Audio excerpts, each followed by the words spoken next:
Well, it's about the end of October, and it's getting cold here in Winnipeg, which is where I am. I smile. By now, I thought I'd be in, guess where? Kentucky. But I tried to go across the border again a couple of weeks ago now, and they still wouldn't let me go. It's funny because there's like, I believe that when I say believe, I mean that I've like come to know through hard-won experience that when whatever is going on and whatever is happening, whatever I'm being given by, by the Creator and the life experience, is exactly what I need. It's exactly what I'm supposed to be getting, like, all the time. It's absolutely uncanny. It doesn't feel like that sometimes. Like, sometimes it does not feel like that. It feels like, really? Do you think? But no, it always works out that way.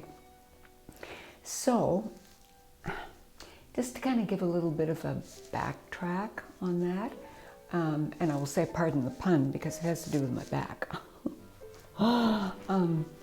Before I drove to the border, my friend and I went. She took her car and I took mine, and we were gonna cross over and then drive to the Tennessee and Kentucky respectively. But anyway, so she went first and she got across. She was fine. Then it was my turn again. This time I got a warning, and the warning was, if you keep trying to do this is 3 times now that that you've been refused to come across the border. 3 times. If you keep trying to do this, they could possibly investigate you and have you never go across. And I went, oh, okay, well, good to know.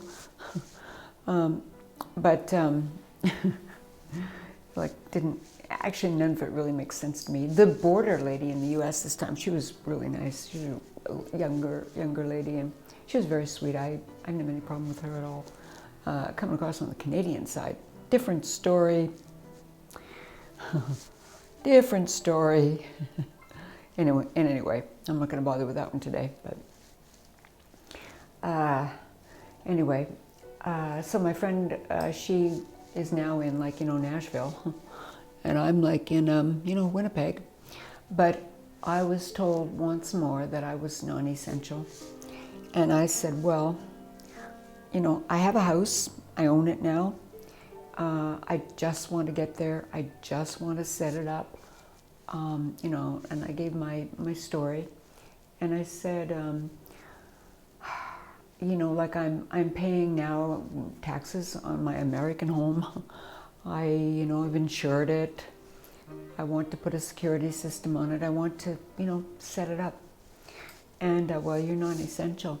And I said, so, okay, well, I guess the, 200,000 people per month that are coming in on your southern Texas borders are essential. Is that right? They're all essential. And she kind of went, well, that's the rule, it's the law. Yeah, okay, well.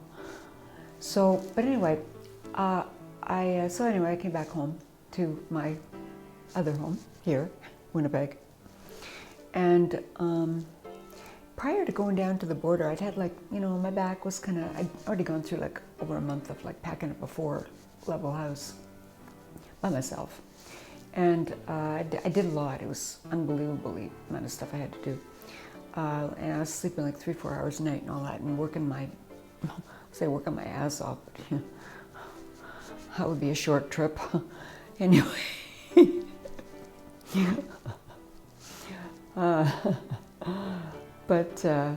So anyway, I get back, and the first thing that starts to come on to me pretty extreme was my back. And it, like I've had a back issue my entire life really, since I was a kid. Probably longer, but anyway, probably from being in the womb actually, probably got it there. But anyway, I've had a back issue. And it got to, like, it got very rapidly to the point where, like, I literally couldn't move, I couldn't walk, I could not sleep. I certainly couldn't sleep in a bed, it was too soft. That's what caused it in the first place. My dog and I were sleeping in the bed and she took all the bed, right? She was taking all of it and I was right on the edge trying to accommodate her because I really love her. And I was like, I put my back out doing that. She had a great sleep though. She always has great sleeps. But that's Jenny, for anybody who knows her. But anyway, so then I thought, well, I know the bed is not ideal. So I thought, well, I'll use my yoga mats and I'll sleep in the living room on the floor. That's perfect, that'll be firm. So I set it all up there and I woke up in the next morning and with pain so intense, I thought, okay, I'm dying, well, this is it. Looked really bad. So then like I couldn't lay on my back at all. Couldn't lay on my sides, either side, because if I laid on, suffice to say I couldn't lay on either side because the pain was extreme. So the only thing I could do was lay on my face. So I was laying on my face on the floor, trying to sleep. And it was working pretty good for my hip bones, but you know, my neck was starting to be bothered. I couldn't win on this one. Anyway, I found a fantastic chiropractor in Osborne Village, Dr. Sasha. Love him. Just the greatest young man in like ever. And so I went there, and I've been there now for like, this is into my second week being there. And it's helping immensely. But the other things that are helping are, I'm doing a lot of inner work, which is what I had to do. Because I've said before, you know, like,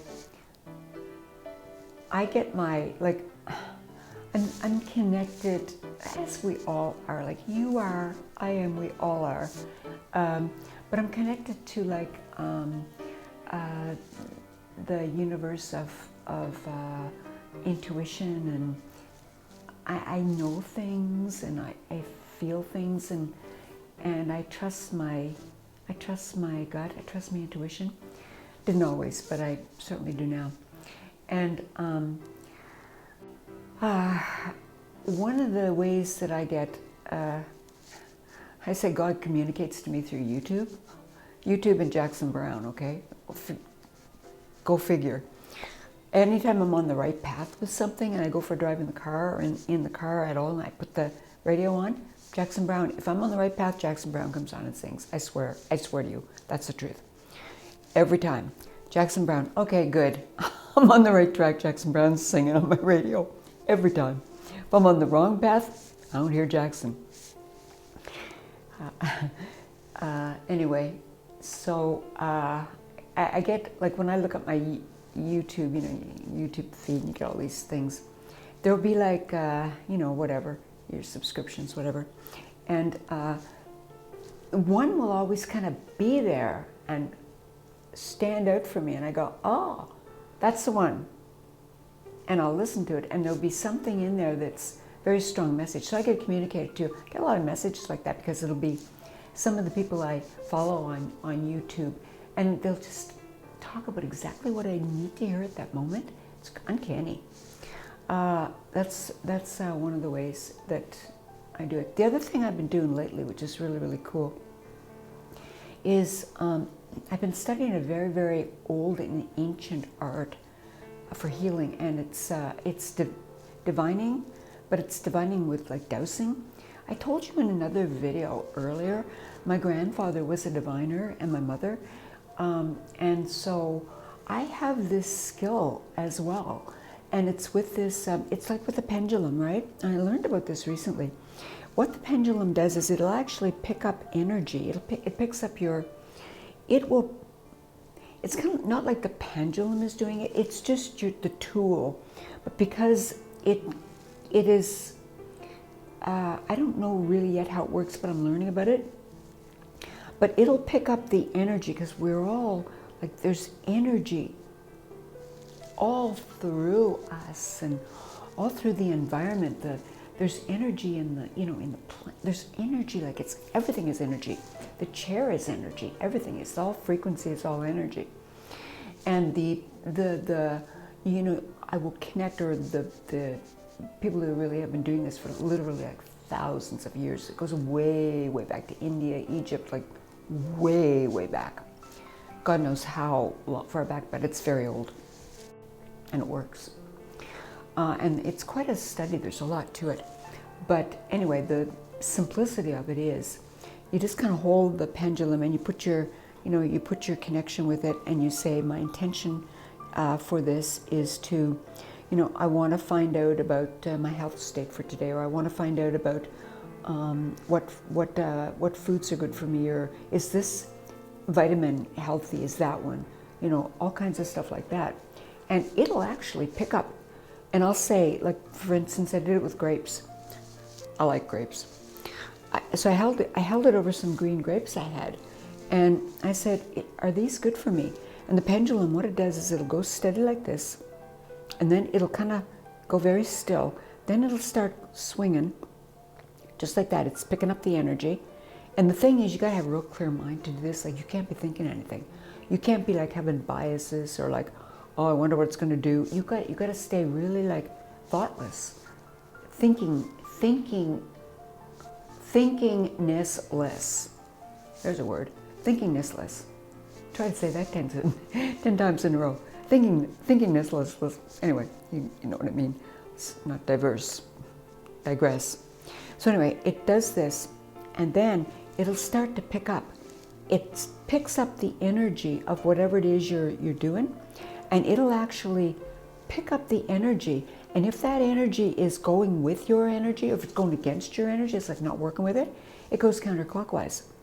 If it's working, if it's good for you, it'll do its thing, get the energy. It's connecting with your energy, which is, it's all connected, and that'll go clockwise. So I tested all kinds of stuff. Like I went, oh, wow, you mean peanut butter could be in my life again? So I tested some peanut butter. It's like, yeah, peanut butter is good for you. I went, oh, wow, it's a great day. Because I couldn't have peanut butter for a long time. Then, anyway, on the grapes. So I was testing the green grapes, right? And it was going negative. And I went, oh, okay. I had some red ones there. I said, what about these? I tested the red ones. I'm positive. And it's so funny because the things that I thought were like, some of the things I thought were good for me actually aren't. And some of the things that I thought were like bad for me, that would hurt me because of this, potassium condition that I would say I have, but I don't really think I have it anymore. I've actually healed it. But, it's an amazing thing. You can dowse for all kinds of stuff. But anyway, so I've been learning about dowsing, and I've been using it. I used it for my back and my health and all kinds of stuff. The point of that little narrative is that I had to do some inner work. Now, what that inner work is that I'm personally really focused on is it's the inner work of being, not necessarily doing, certainly not having, but being. Because what is involved? Well, to be, who are you? Who are you being? Are you being who somebody told you were? Are you being, how do you know who you are? Right? The inner work. How do you know who you are? Well, how many times, think back to when you're a kid, think back to when you're younger, and you're being yourself, like you're having a good time and you're just being. And somebody doesn't like it, they come over and hit you in the face, or they come over and trip you, or whatever, with what you're being. Like, say I've had many situations like teachers in school when I was a kid, shame and guilt.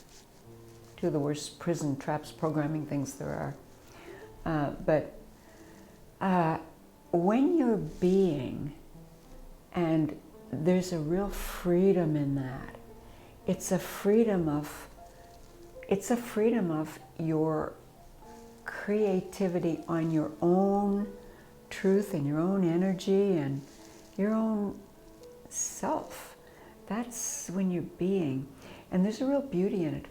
So the thing is with when you're being, there's a real power there. By power, I don't mean like, I'm powerful, I'm going to knock you down. Not that kind of power. It's just a power of freedom and peace, and a power of like that you are creating whatever you choose to create for how you want your life to be. That's what I'm learning. And I couldn't do that or learn that or expand that at all if I was constantly running around doing or thinking or, any of that stuff. Because when a person is in that mode, there's no space. You don't have space. Your space is all cluttered up. And it's cluttered up with thoughts, thinking. Not so much thoughts, although thoughts part of it. Cluttered up with thinking, like, this, that, the other thing, whatever. That's spaceless. There's no space there. There's clutter. And a whole lot of activity, like, I got to get up. Oh my gosh, I got to be, in traffic. I'm driving, I got to be to work, and this all day, and then I got to come home, and I got to take, people, not me, because it's not my thing, but like, I got to take my kid to, practice, I got to do this, got to do that, and then, oh my gosh, I got to go to the store, and like all of that, right? What does that do? It takes your space. What is the value of your space? It's where you can be. So if you don't have your space, you can't be, because you're so busy doing. And all of that doing and all of that activity, what it is, a lot of it is programming. Like, I got to do this and I got to do that. No, you don't. One of the blessings of this whole last, we'll say year and a half, what I'm referring to, is that people had to change and break their patterns and break their habits. Had to be done, which is a really good thing. But on the space thing, it's vital, vital, vital to be able to create your own sacred space quietly, where you can just be with yourself and experience who you are. How do you find out who you are? Well, who are you not? Oh, well, okay. So what is in that space? In that space that is not serving you any longer? Is it a thought? Is it an idea you have about yourself? Is it an idea that you have about other people? Is it an idea you have about anything? What are the things that come into a person's space that actually take your power? What takes your power? How do you know when your power is taken? Do you feel less or do you feel more? It's all really so simple, isn't it? If you think about it. Or if you, I shouldn't say think about it. I'm trying to talk about not thinking. I should say, if you're just in your own kind of sacred space and you're intuiting this, you're feeling it, you're exploring the response that you have just naturally to something. You need to have your own sacred space to do that. You can't do it if it's all being cluttered up with all kinds of other stuff. Anyway, so inner work. It's kind of the inner work I've been doing.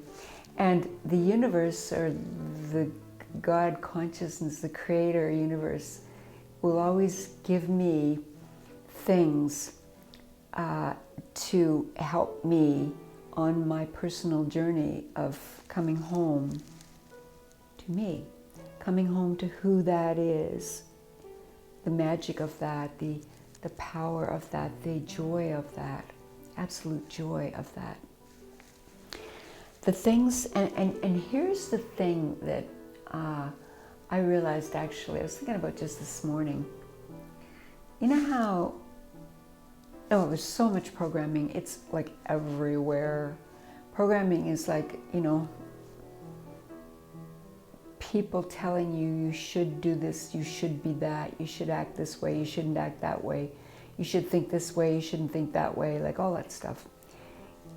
Any other outside source who is a person or a friend or a relative or whatever, telling that you don't measure up in some way or another to their idea. Well, who said their idea is right? How would they know? You know you. And if you don't know you, there's your mission. There's your mission right there. If you don't know you. You'll never find joy and you'll never find freedom if you don't know yourself. Anyway, I was thinking about this morning, you know how you've heard, well, we're all equal? We're all equal. And people go, well, yeah, we're all equal. Nobody's better than anybody else. We're all actually equal. And I thought about that. Something about that doesn't make sense to me. What is it? And I thought, are we all equal? How could that possibly even be? No, we're not all equal. No, not at all. What are we? We're not all equal by any long shot. We are all unique. Every single being is a whole unique world of themselves, which is their own, and I'm not talking physical, I'm talking their own like spiritual color, their own energy, their own creativity, their own magic. Do you ever see people who can they're like magical in certain areas? They can just do these things and just experience things in a way that you kind of go like, holy crap, that's really cool. Wow. Or you get somebody else to go, oh, they're just showing off. Oh, they're just like this, they're just like that. This guy's programming ain't working with that guy. Programs will fight with each other. The people never will. Human beings innately won't fight with each other. The programming fights with the programming. Well, my programming says that, I got to do everything the government says because they know what's best for me. That's what my programming says. I'm going to follow it. I'm just going to take orders. Somebody else's programming might be like, well, I don't agree with that because I don't like that government. I think that government is better. And if you go with that government, you're doing this and that wrong. So you're wrong and I'm right. No, you're wrong and I'm right. Programs are fighting, not people. Strip what's not serving you, right? Strip the stuff away that's not serving you. Well, is it serving you to do that? No. How? How would it be serving you? How would it be serving anybody? You get the idea, right? So you take away what is not serving you and you look at people as being a whole source of incredible coolness. It's not all equal. It's far from it. Everybody's not the same shade of blue. Everybody doesn't like the same shade of blue. We all like our different shades of blue. It doesn't mean my shade is right and yours is wrong. It means that we all like our own shades of blue. What's wrong with that? So anyway, I was thinking about that. I was thinking, no, we're not all equal. We're all unique. What would it be like if in the world we're creating, our new world that is being born right now, there's a whole new world being born. And in order for that world to be born, it's, the old world has to dissemble, it's got to disintegrate, it's got to, and then there's got to be a whole lot of birth pains for the new world to be born. That's kind of how I see this happening now.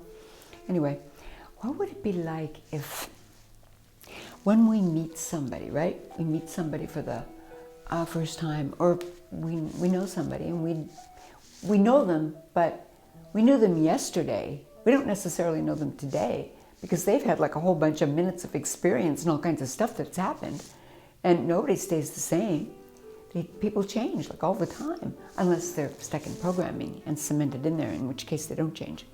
But people really do change. So when we look at somebody like, oh well, yeah, I know what they're about. They're like this and they're like that, and that's how I'm going to respond to them, by how I know them. What about if you're wrong? What about if they changed and you missed it? It's cool, huh? Don't you think that's like really cool? I don't know. I think that's just pretty amazing. And I'm finding it's true. I'm seeing it as truth, because like I'll talk to my friend, and but I'll talk to my friend like not with an idea there that I already know how she's going to be or what she's going to say or what she's going to do because I know her. No, talk to her like, wow, what's your energy right now? Yeah, that's cool. I haven't seen that energy before. Wow, that's really neat. How you doing? Like, well, tell me what's happened. What did you do? Oh, well, I did this, that, and the other thing, and I had this experience and that experience. Wow, how did that affect you in some way? Like, was there a change that happened there? Like, what happened? Whatever. But I don't know. I hope you get. I would imagine you get my point here. My point is that if we start to experience a person or another person, not as like what I just said, but as a whole new thing, a new, fresh, beautiful thing right there, in now, not in before, not in maybe later because, but in now. What do you see there, right? Oh, you can see all kinds of cool stuff. And then responsibility, which is the ability to respond. Responsibility is not shame, it's not blame. It's the ability to respond. Responding to what you're seeing right there. But you got to be able to look. What would be stopping you from looking? Your own crap, right? If you're bound up in your own stuff, you can't see. There's no room. So that's kind of what I was thinking about today. And I know it's kind of been all over the place, Well, I've had a sore back. What do you expect? I haven't been sleeping great. What do you expect? In actual fact, though, as it turned out, like, it was, I don't know, Friday or something, I found a solution for my sleeping, which was one of those camping mats, 3-inch foam in a casing. And I put that down on my yoga mats and, wrap up in a couple of comforters, and if you've been sleeping on your face on the floor, breathing a hemp mat, and you can't turn your head to either side because then it gets stuck that way and you get a kink. So it's got to be face down. Like, I got to hold this and hold that. No, if you go through like that for a few nights, and then you just decide, well, I can't lie down anymore. I got to sit up now, which I did that as well. Sat up in a chair for 2 nights in a row with a straight back. You know how hard that is? 2 nights in a row. Then the third night, I said, if I could only recline. So going to the recliner, which was great for one part of the back, but for the other part, it was like, oh, I think I'm going to die now. This part's doing good because it worked for that, but not this part. But anyway, I found the camper kind of thing, and it was like, oh. So I started to heal. So maybe that's the cause for the celebration. Celebration. Still got some stuff going on, like my back is still sore there a bit, but I mean, I can walk now, and you know, and I can feel happy, and you know, I'm not feeling in pain. And hey, bonus, I get to have peanut butter. Like, well, it just doesn't get any better, does it? Oh, thanks for spending this time with me today. I know it's been a bit weird because that's kind of like all over the place. I knew I wanted to, you know, chat with you a bit more, and before I head for Kentucky again. I'm thinking of doing something else this time. Like, I'm not leaving this because I want to I'm starting to think of Kentucky now like going home. And I was thinking the other day, I was like getting something out of one of my bags and figuring out, okay, what can I wear today that I didn't wear like the day before yesterday? Because all I got pretty much is summer stuff there now. Because my winter stuff, it's on the, you know, it's in a warehouse in Winnipeg with my piano. Luckily, my friend's daughter, my friend Amanda, her daughter is like 20, and when she was like about 15, she had this, and she outgrew it. And it fits me just great. So, you know, she gave me this, and she gave me this, and she gave me these boots. I don't know if you can see them or not, but aren't they great? Her feet are same size as my feet. So, like, Amanda's daughter, Carrie, has given me some of her hand-me-downs for when she was like, you know, 14. And I love them. I just love this thing. It's so warm. Anyway, you know me, the digress thing. Yeah. Well, it's part of me. It's part of me. I digress. But you know what? If you want to come and digress with me, I'm happy to hear your digression. I love digressions. They're fascinating.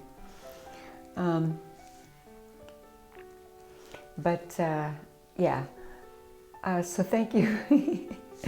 Thank you for sharing with me today, or allowing me to share with you in your time, because I think the most valuable thing, priceless thing we can give to another person is attention, you know?